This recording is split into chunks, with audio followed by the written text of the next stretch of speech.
여러분 안녕하십니까, 전인책입니다. 토요일 새벽 주말 아침이 되고 있습니다. 제가 요즘 이 방송에서 자주 드린 말씀이죠. 좀비는 좀비로 살아갈 뿐이다. 사람이 먼저다라고 외치는 정권에서 좀비라니요. 그렇다면 묻겠습니다. 왜 공산주의자, 사회주의자 같은 집단주의를 숭배하는 자들은 마르크스부터 김일성까지 하나같이 사람이 먼저라고 외치는 걸까요? 그들은 정책 판단의 근거로 늘 사람을 내세우면서도 집단의 우위를 정책의 바탕에 둡니다. 그런데 집단주의의 비극은 바로 이 대목, 인간을 내세우면서도 개인을 부정한다는 데 있습니다. 하이데크, 샤르트르 같은 자들의 철학이 그 바탕이 됐죠. 인간은 자본주의 대량 생산 체제에서 교환 가능한 부품 같은 존재에 지나지 않다는 건데, 그건 검찰청 검사들도 마찬가지입니다. 요즘 우리는 이 집단주의의 비극을 제대로 감상하고 있습니다.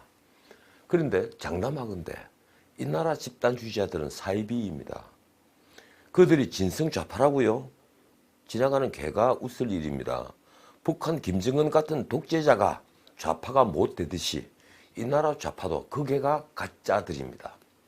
자신의 입신영달 혹은 사익을 극대화하기 위해 그저 좌파 진영에 몸을 담고 있을 뿐이죠. 좌파라고 하는 자들의 자식들이 대개 미국에서 공부하고 미국에서 살아갑니다. 그렇지 않습니까?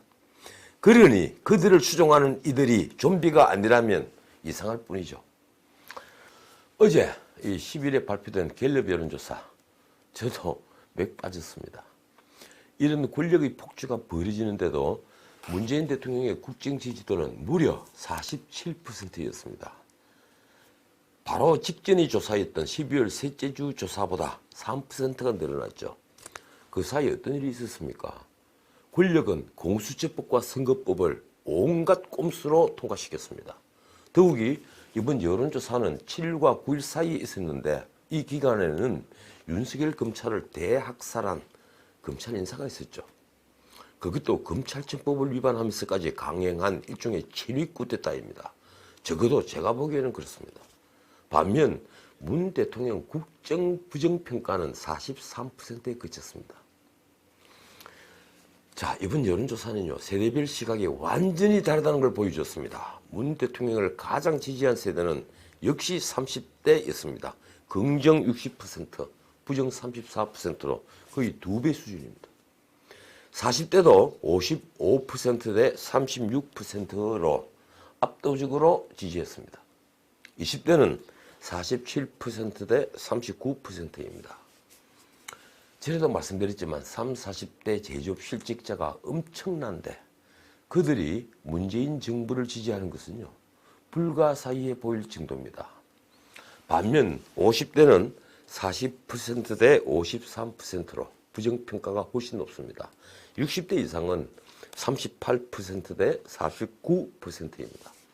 정당별로는 민주당 지지층의 82%, 그리고 정의당 지지층의 74%가 문정부를 긍정평가했고, 한국당 지지층은 89%가 부정평가를 했습니다. 한 가지 위안거리가 있다면 제가 관심 깊게 보는 무당층인데, 긍정평가가 25%, 부정평가는 53%로서 부정평가가 2배를 넘습니다. 압도적이죠. 그래서 저는 여론조사에 응하지 않는 무당층에 큰 기대를 걸고 있습니다. 여론조사에 민주당 지지가 40%, 한국당 지지가 20%인데 이걸 바꿔 말하면요, 응답층이 그렇다고 볼 수도 있는 문제죠. 제가 너무 편의적으로 해석하는 겁니까? 이 무당층을 투표장으로 나가게 할 요인을 만들 수 있는가? 여기에 바로 보수 재건의 승부가 걸려 있습니다. 과연 샤이 보수가 투표장에 나갈 것인가? 저는 절대 좀비가 될 수 없는 침묵하는 다수인 이 샤이 보수에게 이 나라의 운명이 걸려 있다고 생각합니다. 자, 망나니 칼을 잡은 추미애 법무부 장관이 폭주를 하고 있습니다. 정확히는 정권의 폭주, 권력의 폭주죠.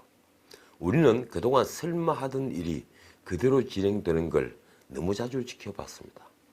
작년 9월 조국 임명 때부터 쪼개기 임시국회를 하면서까지 선거법과 공수처법을 밀어붙이고, 드디어는 검찰총장 주변을 대학살한 검찰 인사까지 우리는 정말 한 번도 경험하지 못한 나라를 경험하고 있는 겁니다. 하긴 아직도 촛불혁명을 하고 있다고 믿는 이들이 못할 일이 무엇이겠습니까? 윤석열 검찰총장의 수족을 완전히 자른 추 장관은 이틀 동안 권력의 엄호를 받았습니다. 민주당은 말할 것도 없이 청와대도 이낙연 총리도 윤석열 총장을 두고 항명이라고 했죠. 글쎄요. 조선 왕조도 아닌데 국회에서 태연히 윤 총장이 4명을 거역했다고 한 추미애 장관이야말로 민주주의에 항명한 게 아닌가요? 어제도 말씀드렸지만 4명을 거역했다는 말은 그냥 넘길 말이 아닙니다. 이거 민주주의자가 한 말이라고 도저히 생각할 수 없는 말이죠. 언제부터 법무부 장관이 검찰총장에게 명을 내리는가요? 그런데도 이 문제를 제대로 짚는 언론이 없더군요. 어쨌든 권력을 수사하는 도중에 수족이 다 잘려버린 윤 총장이 특별수사팀을 꾸려서 직접 권력 수사를 지휘할 거라는 예측이 나왔죠.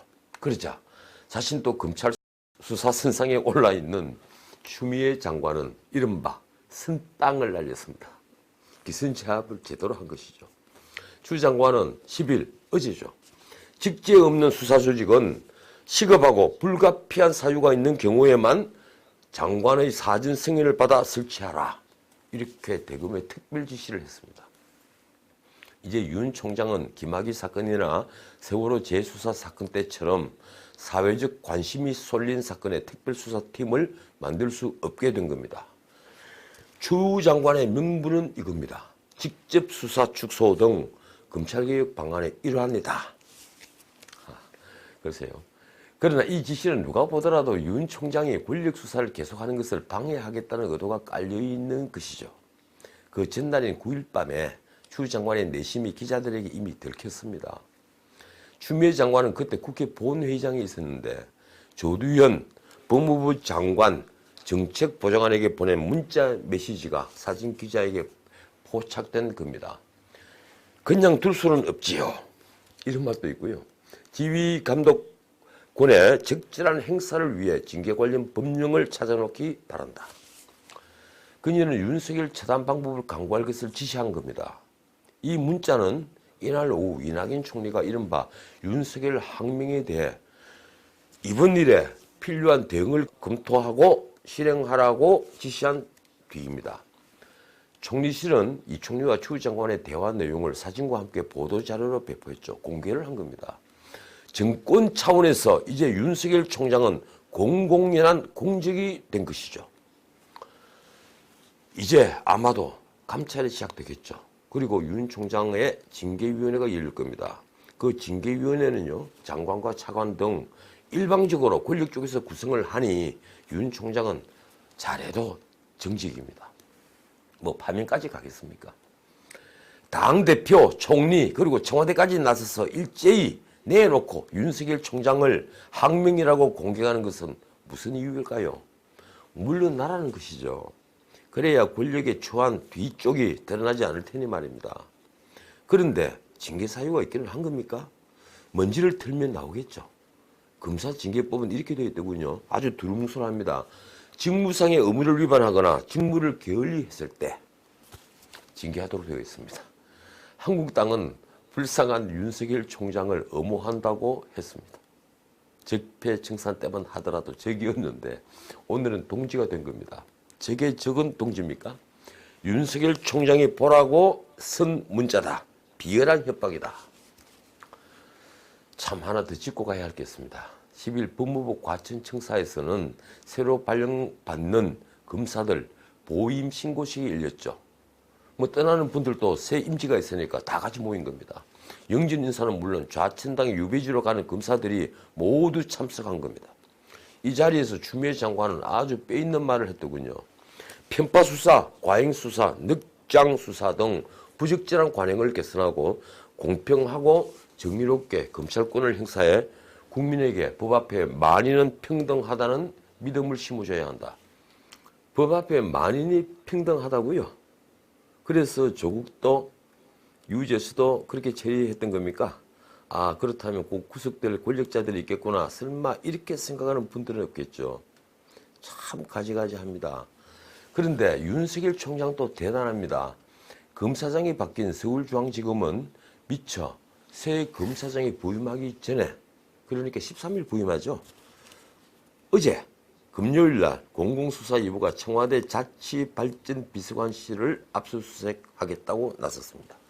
청와대에서 만든 울산 정책 관련 자료를 확보한 것이죠. 송철호 후보 공약을 청와대와 함께 조율했다는 증거를 찾기 위한 겁니다. 아침 10시에 검사와 수사관을 보내 영장을 집행하려고 했는데 저녁 6시 20분에 집행 절차를 중단하고 철수했습니다. 청와대는 법원 영장에 압수할 물건 범위가 특정되지 않았다는 이유로 서류 제출을 거부했더군요. 그런데 검찰의 말은 많이 다릅니다. 법원으로부터 받은 압수수색 영장과 함께 상세 목록을 추가로 교부해서 자료 제출을 요청했다고 했습니다.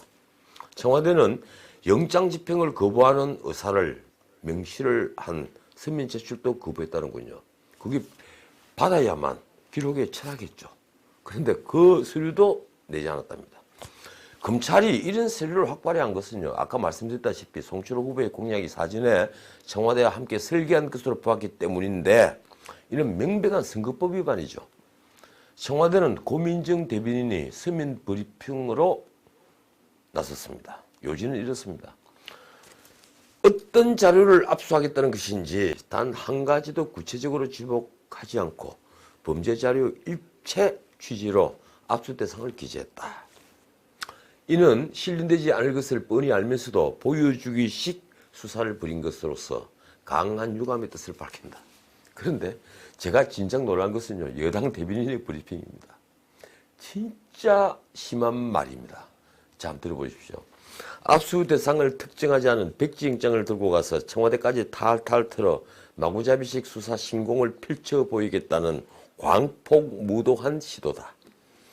오랫동안 숙련된 정치검찰의 압수수색 이벤트는 능수능란하다.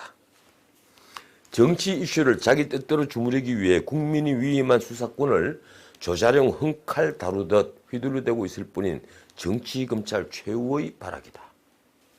정치검찰 최후의 발악이라고 했습니까? 그렇다면 이제 윤석열 총장이 팀장으로 박근혜 전 대통령을 수사한 지난번 특검은 전부 정치검찰의 수사에 따른 말이 되는군요. 그렇습니까? 저도 오늘 논평 제목을 그래서 정치장관의 망나니 칼로 정했습니다. 이 판에 한국당은 추미애 장관에 대한 탄핵 소추안을 발의했습니다. 청와대와 추 장관의 검찰 수사방해 의혹에 대해서는 국정조사 요구서도 제출했습니다. 그런데 내일 모레 선거판인데 이런 국정조사가 가능하긴 한 겁니까? 물론 국정조사를 하려면 출석 의원 과반수의 동의를 받아야 하고, 더 나아가서 추 장관 탄핵은 재적 의원 과반수가 필요하죠. 그러니까 한국당의 쇼인데 그 중에서도 추미애 탄핵 요구서는 72시간 내에 표결이 이루어져야만 하죠. 아마 한국당이 노린 건 이런 걸 겁니다. 지난번 홍남기 장관 때처럼 추미애 탄핵 요구서가 제출되면 이 표결을 하지 않기 위해서 민주당은 검경 수사권 조정안을 또 미룰 수밖에 없다. 뭐 이런 거겠죠. 한국당이 다른 야당에게 연대를 제의해도 새 보수당 8명 외에는 아무도 없을 테이니 이런 표결은 처음부터 불가능했던 겁니다. 다만 말씀드렸다시피 여당은 굳이 표결로 가서 추 장관에게 흠집을 남기려 하기보다 지난번 홍 장관 때처럼 72시간을 넘겨 자동 폐기하려 할 겁니다. 그러니까 검경수사권 조정 법안도 적어도 하루는 미뤄지겠군요. 또 하나 여야의 극한 대립으로 정세균 총리 후보자 청문 보고서도 채택은 불발될 것으로 보입니다. 아마 문희상 의장은 의장 직권으로 인준 표결에 나서겠죠. 이래저래 문희상 의장이 눈도장을 찍을 일은 또 생겼습니다. 좋겠습니다. 오늘 보수통합 문제를 말씀드리려 했는데 내일 해도 충분하겠군요. 자, 오늘은 여기까지입니다. 전에도 말씀드렸지만 요즘 자주 제가 이 말을 합니다. 내일은 내일의 해가 뜬다. 바람과 함께 사라지다라는 소설의 여주인공 스칼렛 오하라가 한 말입니다. 지금까지 진우식이었습니다.